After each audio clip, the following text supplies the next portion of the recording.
you know anybody, Jennifer, that can survive for 10 minutes without oxygen? No, you don't. Nobody does. Now, let me take you the fourth assessment of the Intergovernmental Panel on Climate Change. Now, the Intergovernmental Panel on Climate Change is a body made up of over 2,500 scientists worldwide who are helping to educate us about climate change. They give predictions about most of the impacts of climate change that we're experiencing today. Now, the fourth assessment they did, and even the fifth assessment they did last year, showed that Africa will still be worst hit by the impact of climate change, especially those along the coastal areas. And let us give an example, Lagos, where we have a lot of people living along the coastal areas, and with the impact of sea level rise and coastal erosions affecting us. Do you think we have a strategic plan to handle that? The plan has not been well developed at all. There's been some ad hoc intervention in Lagos with this Eco-Atlantic City. And it's an interesting intervention because it has protected the Bar Beach. Bar Beach was getting massively eroded for various causes, one of them because of climate change, other because of molds that have been put pre-colonial time to protect the entrance to the port. So this intervention of the Atlantic City was protecting Bar Beach, and the intervention continued a little bit along the coast, but it stopped. And wherever that intervention stops, the erosion starts. And you're right by saying that a lot of our dwellers are on the coast. A lot of our people are fishermen. A lot of our villages are there. They're living off the fish, the coconuts, and so on. And we have millions of people stretched all along the coast. And our coast is very vulnerable because it's a very low-lying coast. Definitely not enough has been done. I know there's been overtures requesting, for instance, for the use of the Ecology Fund. Before we get to the Ecological Fund, I want to take you back to the Eco-Atlantic City project. Okay. I know it's an intervention aimed at reclaiming lands lost to the ocean over the years. But do you think that in the long run, the environmental impact will, like the adverse effect of that project, will not now supersede the intention? Because we are, at the same time, we're reclaiming back land lost to the ocean. But we're now creating a city, a massive city on land reclaimed, knowing that we have reclaimed back land lost to the ocean, a very, will I say, over a long period of time. Aggressive ocean for that matter, over a long period of time. Yeah, you're Don't right. you think it's a dice, like a situation that might not at the end be a win-win thing for us? Like doing one thing right, and at the end it backfires and it's worse? That's a very good question. It's a very difficult situation because, 200 years ago, there was hardly any erosion on the Bar Beach. 100 years ago, the Bar Beach was there. Even 50, 40 years ago, as a young kid, we used to walk on that Bar Beach. But the erosion started almost 80 years ago when the mole, this rock formation, was put there by the colonialists because they wanted to bring their ships into the port and the water was too rough. So they put some over by Tarkwa Bay, they put some by Lighthouse, they put some there on Victoria Island. And the water to enter the port was calm, but immediately they put those rocks, erosion started because it created an eddy current, because we have what you call a west to east current flow. And this eddy current created erosion. At that time, they were replenishing it on a regular basis. When we now entered the era of preferring bullet to do democracy to ballot, and the people with the guns took over, then a lot of irresponsibilities started happening, and they stopped doing all this dredging and everything. Then the erosion became very, very massive. But it was a problem all along.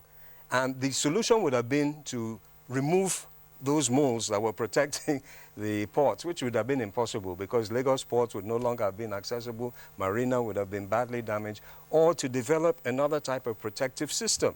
So when they first talked about this Eco-Atlantic, at first I thought, this is terrible, this is terrible. When I looked at it realistically, it actually has protected the Bar Beach, but it has shifted the problem further down. And the only solution now is a very, very expensive solution, and that is to build a series of groins all the way down our coast. It is a multi-billion-dollar solution. When you say down our coast, I know they're extending it to Lekki and Ekpe. That's not far enough at all. So, because, I mean, if they extend it to Lekki, it pushes the problem to Ekpe. Exactly. So they extend it to Ekpe. Would they now, by the end of the day, build this world round Lagos or extend it to Benin Republic or Ogun State? They have to take it all the way down, all the way down to Focados. It's a multi-billion naira dollar project. It's a huge, huge project. Other countries have faced similar things and have had to protect their coast with billions of dollars. Even in the UK, in the 1950s, they had a very, very big flood that went up the River Thames. London is a little bit high, but the River Thames runs through London. They had this big flood, and the water came in and killed a lot of people. So in those 1950s to 1960s, they spent millions and millions of pounds building a very, very big type of protective barrier, which was removable. So now, recently, when they've had more of these flood situations, they dropped that barrier. London is fully protected. So the question people are asking is, what they're doing there, we also can do it here. We need to protect our coastline. This is just the reality. And do you think we've not been using our ecological funds to do that? Well, we haven't seen the ecological fund to do that and many, many other things. And in fact, a lot of people are now asking, what is happening with this ecological fund? What is happening? I know the House of Senate is looking at it. The House of Representatives is looking at it very, very, very seriously. And they're wondering what on earth is, because we're talking of billions of naira, billions and billions of naira every year. And whilst we're seeing some interventions, we're not really seeing the real result of those interventions. If you throw billions of naira at a problem and you use that money judiciously, generally that problem will disappear. And it's not just the erosion on our coast. What about the gully erosion in Anambra and in the eastern states? And this, in Anambra State. It's terrible. And this gully erosion is disastrous because it happens quickly. You'll just see a whole village in 1 year, boom, it's gone, just like that. And once it starts, it's difficult to stop. You need a whole lot of money, and that's what the Ecology Fund is for. So this year, we need to hear more from the Ecological Fund Office. Definitely, definitely. We have to hear far more. And some people are even talking about looking at the last 2 or 3 years, the past years, what actually happened to that money. If they start investigating that money, it could be very, very interesting. And we're hoping they didn't buy a whole bunch of armored cars. Yeah, I would be interested to know the outcome of that. And before I round up the program, let me talk about the 19th session of the United Nations Framework Convention on Climate Change that happened November last year in Warsaw, Poland. Now, a lot of people say the outcome is a progressive step towards what will happen in Paris to create an agreement that can help tackle the impact of climate change. But what do you think about the whole world negotiating about climate change, adaptation and mitigation? Well, I think it's very interesting, but I'd like to ask you a question. When you arrived there, because I believe you went to that climate change, did you see a strong representation from our home country? I'm asking the question here, Mr. Desmond, and you're answering. Oh. Okay. Oh. Nigeria had a representation there, but the question I asked you is this: the conference that we had in Warsaw, Poland. Okay. Do you think that it is wise for the world to come together to negotiate the impact of climate change? Okay, well, I like the way that you parried that question and you turned it around and threw it right back at me again. So I received the question and the answer will be forthcoming. No, no, no. We were very, very disappointed. There was a big walkout. A lot of NGOs decided they had to walk out because Poland was not giving the answers that we need. Climate change is a reality. Climate change is a huge monster that is now trying to build up and is threatening to devour the future of our children.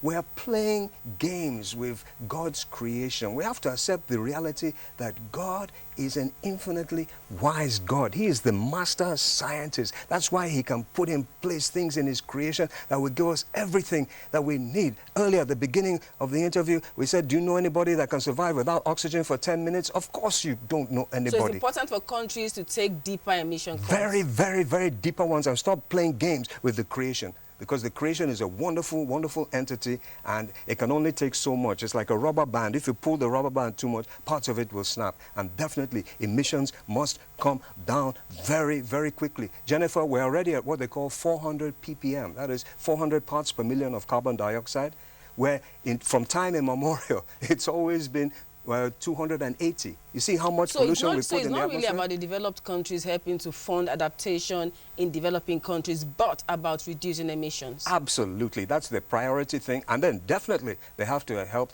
adaptation. And also they have to help mitigation. And we have part of the mitigation solution on our soil. Are we not the tropical belt that has the tropical rainforest? What does the tropical rainforest do? It is the lungs of the earth. Almighty God has said, okay, people need oxygen. Let's give the earth some lungs. And those trees are always breathing in the carbon dioxide and giving us out oxygen. What are we doing? We're destroying the forest. So one of those mitigation efforts will be to help us to retain and restore and protect our forests, protect the lungs of the earth. Yes, thank you very much, Mr. Desmond. Carbon sequestration, that's what the scientists call it, is very important in helping to mitigate climate change impact. Thank you for coming to Nitty Gritty. Now, we've had an interesting time today on Nitty Gritty talking about the environment. We're doing a recap of what happened in year 2013 and doing projections for 2014. And generally, we've talked about environmental management in the country. So until next week, when another interesting episode of Nitty Gritty